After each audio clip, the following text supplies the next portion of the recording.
시장에 있는 유동성이 자산시장으로 흘러들어가고 있는데 이 자산시장으로 흘러들어갔은 이 부동산이 위험해 보인다. 여기까지는 정부가 발표를 한 거잖아요. 코로나 때문에 돈이 많이 풀려서 부동산 시장으로 돈이 많이 들어갔다. 시중에 풀린 유동성 때문에 올랐다. 뭐 그렇게 말을 했잖아요. 그러면 유동성이 많이 늘어나고 화폐 가치가 떨어졌으니까 부동산이란 자산을 잡고 싶으면 부동산이란 자산을 화폐가 늘어난 만큼 늘리면 됩니다. 이 늘리는 거에는 월세, 전세, 매매가 다 포함이 됩니다. 그런데 아시겠지만 여러분 안녕하세요. 어롱정입니다. 오늘은 지금 여러분이 다른 데로 자꾸 초점을 맞추시는 것 같아서 한 번쯤 좀 제가 리마인드 시켜드리고 싶어서 영상 찍어요. 굉장히 중요한 부분이에요. 요즘 지금 LH 사태, 3기 신도시 그리고 뭐 여러가지 뉴스가 나옵니다. 세 가지를 정리를 해볼게요. 여러분의 지금 초점이 어디가 있느냐, 국민들의 관심사가 어디가 있느냐. 제가 봤을 땐 첫 번째로 LH 직원들의 토지 관련된 사건에 엄청난 관심이 집중되어 있고, 뉴스를 틀어도 인터넷 기사를 검색을 해도 그 내용이 쏟아집니다. 맞죠? 일단 여기에 집중하고 계시잖아요. 그러니까 두 번째는 3기 신도시가 뭐 철회가 되냐, 계속 가냐, 이사 대책대로 공급이 되냐 안 되냐, 이 얘기에 좀 굉장히 지금 관심이 쏠리고 있습니다. 이게 어떻게 해야 되나. 그리고 마지막 세 번째로 이런 얘기 많이 나오는데, 서울 집값이 주춤하다, 상승세가 꺾였다, 이제 안정세를 되찾고 있다. 지금 부동산 시장이 안정세에 접어들었기 때문에 이번 대책 발표랑 3기 신도시가 어떻게 되는지가 관건이다, 어떤 기로에 놓여 있다, 이런 얘기를 하시는데요. 저는 많은 분들이 관심 있는 얘기를 뭐 몇 번 했죠. 많이 했는데 그럼에도 불구하고 다시 한번 저는 초점이 거기가 아니다, 그게 문제가 아니다라는 걸 말씀드리고 싶어서 영상을 킨 겁니다. 지금 어떤 분들이 이래요. 시장의 상승력이 좀 약해졌고 매물이 쌓이니까 이제 내려갈 거다. 자, 지금 어디에 초점을 맞춰야 될까요, 여러분? 전세죠. 전세가 해결이 안 되면 지금 부동산 시장은 장기적으로 잡힐 리가 없어요. 전세란 게 어떤 존재이느냐. 많은 분들이 까먹고 있는데 이런 얘기를 합니다. 한 사람이 집을 여러 개를 사서 내가 살 집이 없어졌다, 뺏겼다, 부자한테 뺏겼다, 기득권에게 당했다, 있는 자에게 당했다, 이렇게 얘기를 하시잖아요. 이거는 죄송하지만 부자로 가는 마인드랑은 정리와 거리가 멀어요. 여러분 입장을 바꿔서 어릴 때부터 지금의 누군가한테 아무것도 안 뺏길까요? 아니요. 저도 뺏기고 부조리하고 피해를 당합니다. 하지만 그렇게 생각을 안 해요. 왜냐하면 내가 가져올 것이 뭔지에 집중을 하니까요. 근데 여러분들은 지금 여러분이 뭘 뺏기고 있는지, 사회적 공분, 정의가 뭔지에 집중을 하시면서 정작 내가 가져올 게 무엇인지, 그러기 위해서 뭐가 제일 중요한지를 까먹고 계세요. 전세는요, 내가 집을 구하러 나갔을 때, 집을 구할 여건이 안 됐을 때 집을 사지 않고도 내 어떤 거주를 해결할 수 있는 시스템입니다.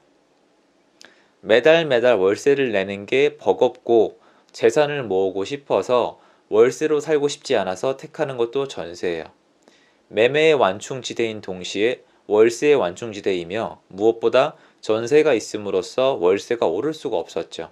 누가 뭐래도 마치 정부와 은행과 우리가 한 팀이 돼서 뭔가 주고받는 사이가 되며 만들어지는 그 시스템, 전세는 월세보다 늘 저렴했죠. 그래서 늘 전세가 월세보다 인기가 많았습니다. 비싸지면 안 사요. 아파트가 너무 비싸지면 사지 않고 전세로 살면 그만이었습니다. 지금은 그게 안 됩니다. 전세가 늘어나고 있다고요? 예, 알고 있습니다. 근데 그 똑같은 해당 아파트가 재작년에는 전세가 얼마나 있었는지 아세요? 모르시죠? 관심도 없잖아요. 그냥 내가 많다면 많은 건가요? 저는 알고 있습니다. 예전에 비해서 전세 없습니다. 지금 소화가 느리게 되죠. 당연히 느리게 되죠. 전세를 구하러 나왔던 분들이 높은 전세가에 매매를 하는 겁니다. 이게 어떤 거냐면 거꾸로 되는 겁니다, 여러분. 이게 얼마나 웃긴 현상이냐면, 매매를 하려고 나갔다가 가격이 너무 비싸거나 내릴 것 같으면 전세로 도망치는 게 사람인데, 이젠 거꾸로 전세를 구하러 나갔다가 매매로 도망치는 꼴이 나오고 있는 겁니다. 그분들이 여러분이 얘기하는 일명 호구, 최고가의 집을 사는 사람들이에요. 호구가 아니죠. 간절하신 가장들입니다. 전세가 아주 부족합니다. 전세란 매물이 충분히 공급이 돼야 되는데 사람들이 매매에서 도망칠 공간도 없고 월세의 폭주를 막아줄 공간도 없습니다. 전세란 시스템이 무너지고 있는데 이 시스템이 다 무너진 다음에 다시 기반을 잡을 때까지 사실 다른 어떤 아파트 가격을 논하는 것 자체가 제가 봤을 때는 좀 어리석다고 생각을 합니다. 지금 시장을 보면 아시겠지만 광역시나 지방도시나 수도권, 특히 경기도는 말할 것도 없이 모두 다 똑같은 움직임을 보이고 있습니다. 여러분 지금 요번 주에 하락한 지역이 어디가 있습니까? 전국에 하락한 지역 어디 있습니까? 뭐 큰 관심이 없으실 수도 있는데 제가 말씀드리겠습니다. 전국에 하락한 지역은 이번 주에 없습니다. 약간 분위기가 전환된 지역이 두 곳이 있습니다. 의미가 없습니다. 퍼센테이지가 0%거든요. 여러분 이렇게 전국에 하락 지역이 하나도 없을 수는 없어요. 아파트가 많이 지어지면 떨어지는 것이고 아파트가 부족해지면 많이 짓는 것이고 왔다리 갔다리 해야 되기 때문에 다 오르고 다 내릴 수는 없어요. 근데 지금 시장은 경기도권이 다 오르고 있습니다. 수도권이 다 오르고 있고 전국이 다 오르고 있습니다. 아닌 아파트도 있겠죠. 하지만 여전히 거시적으로 봤을 때 다 오르고 있습니다. 왜 그럴 거라고 생각하세요? 뭔가 전국 주택시장에 큰 영향을 줄 수 있는 어떤 변화가 있었다는 거죠. 전세입니다. 유동성이 늘어났다고요? 유동성이 늘어났다고 전국에 있는 아파트가 다 올라갑니까? 그렇지 않아요. 경기가 좋아서요? 경기는 좋지 않습니다. 예전부터 좋지 않았어요. 경기가 여러분 시중에 돈은 풀리는데 아파트값만 올라가니까 기가 막히시죠? 그건 알아요. 근데 제가 명확한 설명을 해드릴게요. 예전에 일본에서도 있었던 일인데요. 시중에 돈이 풀리면 그걸로 원래 창업을 하고 고용을 한 다음에 소비를 해야 되거든요. 그렇잖아요. 여러분 창업하실래요? 한번 해보십시오. 어떻게 되는지. 일단 인건비에 살살 녹아나실 겁니다. 굉장히 잘 알고 있고요. 그리고 세금에 또 살살 녹아날 거예요. 지금 그 누구도 어지간한 사람이 아니고서는 창업할 용기를 낼 수가 없습니다. 당장 자신에게 물어보세요. 창업할지 취업할지. 취업이 하고 싶으시죠? 근데 어쩌나요? 창업이 없으면 취업도 없거든요. 그러니까 고용이 줄어드는 건 불만할 자격이 없는 거예요. 우리 모두 다. 돈은 풀렸어요. 돈은 더 많이 풀릴 겁니다. 엄청난 돈이 풀려요. 그런데 창업은 하기 싫어요. 그리고 고용도 하기 싫어요. 기업도 고용도 하기 싫으니까 돈을 어떻게 해야 됩니까?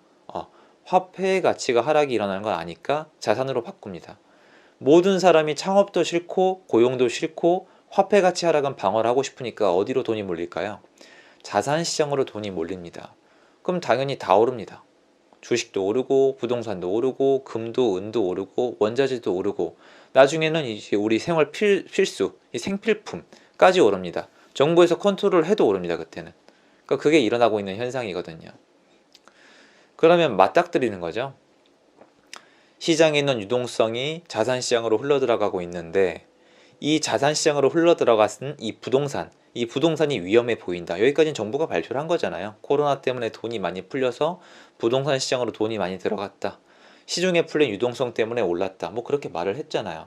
그러면 유동성이 많이 늘어나고 화폐 가치가 떨어졌으니까 부동산이란 자산을 잡고 싶으면 부동산이란 자산을 화폐가 늘어난 만큼 늘리면 됩니다. 이 늘리는 거에는 월세, 전세, 매매가 다 포함이 됩니다. 그런데 아시겠지만 개인적으로는 좀 답답하신 분들이 많을 거라고 생각을 하는데요. 그래서 저는 지금 우리가 집중해야 될 거는 제가 봤을 때 물론 다른 일도 중요하겠지만 전세가 어떻게 되는지를 같이 지켜보시는 게 좋지 않을까라고 생각을 합니다. 그래서 놓치고 계신 분들은 저랑 같이 전세도 굉장히 중요한 부분이다. 왜냐면 이게 어쩔 수가 없는 게 많은 분들이 매매가가 오르고 최고가가 찍히면은 난리를 치세요. 이게 뭐 누가 실거래를 조작을 한 거다. 무슨 모든 이론이 나오는데 전세가에 대해서는 아무 얘기도 없으시잖아요. 근데 정작 중요한 건 그 전세가가 잡혀줘야지 매매가 비싸다고 느꼈을 때 전세로 도망갈 수 있어야지 가격의 상승 피로감이 일찍 온다고 전 생각을 해요. 그래서 여러분이 이 부분 놓치지 않았으면 하는 마음에 이 영상을 찍어봤습니다. 들어주셔서 감사드리고요. 도움되셨으면 좋아요, 구독하기 부탁드리겠습니다. 힘내시고요. 행복한 하루 되세요. 감사합니다.